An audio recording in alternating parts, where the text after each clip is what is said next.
Então agora a gente vai ver a lei das malhas. Para a gente poder resolver esse circuito, a primeira coisa que a gente tem que fazer é identificar as malhas.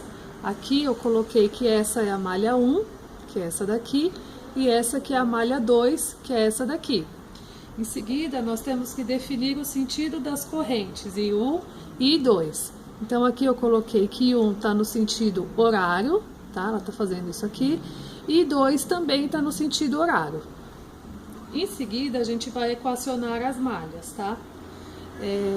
Aqui eu coloquei o VF, né, que é da fonte, menos VR1, menos VR3, menos VR2 igual a zero. Que é aqui VR1, VR3 e VR2. Cada vez que a corrente passa pela resistência, ela diminui, tá? Por isso que eu tô fazendo essa subtração. E aqui tá igual a zero, porque a segunda lei de Kirchhoff, ela afirma que percorrendo uma malha num certo sentido, partindo e chegando ao mesmo ponto, a soma algébrica das DDPs, ela é nula, tá?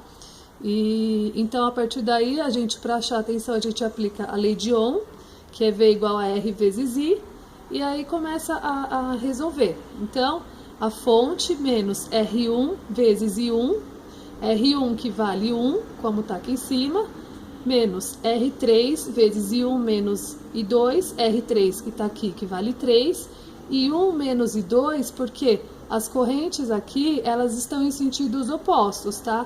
E é I1 menos I2 porque a gente está falando da malha 1. Então, e aí vem menos R2 vezes I1. R2 vale 2, igual a zero. A gente resolve a continha, né? A fonte menos I1, menos 3 vezes... Aqui faz a distributiva, 3 vezes I1, menos 3 vezes I1, menos 3 vezes menos I2, menos 2 I1. Aí a gente tem aqui que... Aí fica menos 6I mais 3 e 2 igual a menos 20. A primeira equação a gente guarda para resolver depois. A gente vai fazer com a malha 2. A malha 2 eu defini o seguinte, que é menos R4, menos R5, menos R6, menos VR3, igual a zero. E aí faz o mesmo esquema que a gente fez na malha 1. Pela lei de Ohm, né? R4 vezes I2, menos R5 vezes I2, menos R6 vezes I2, menos R3 vezes I1, menos I2. Aí aqui é aquela mesma coisa que a gente fez anteriormente. Elas estão em sentidos opostos, só que como a gente está falando agora da malha 2, então fica I2 menos I1. E aí eu cheguei nesse resultado aqui, que é a segunda equação. Aí a gente vai ter que resolver esse sistema, tá? Se você olhar aqui, nessa segunda equação, se você multiplicar por 2, você já vai ficar com 6 e 1 aqui. Logo, a gente vai cancelar esses dois para poder achar o valor de I2. E foi o que eu fiz aqui. Então, a gente resolve, cancela esses dois. E aí fica menos 33 e 2 igual a 20. E 2 igual a menos 20 sobre menos 33. E a gente acha que 2 é igual a 0,60 amperes.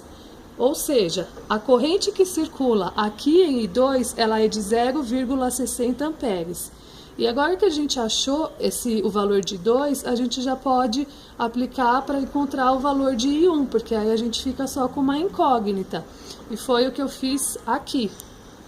Então, eu coloquei mais 3 e 1, que é essa equação aqui, menos 18 e 2 igual a zero. Aí eu substituí já o valor de I2 aqui e nós chegamos nesse resultado, que é I1 igual a 3,6 amperes. Ou seja, a corrente que circula aqui em I1, ela é de 3,6 amperes.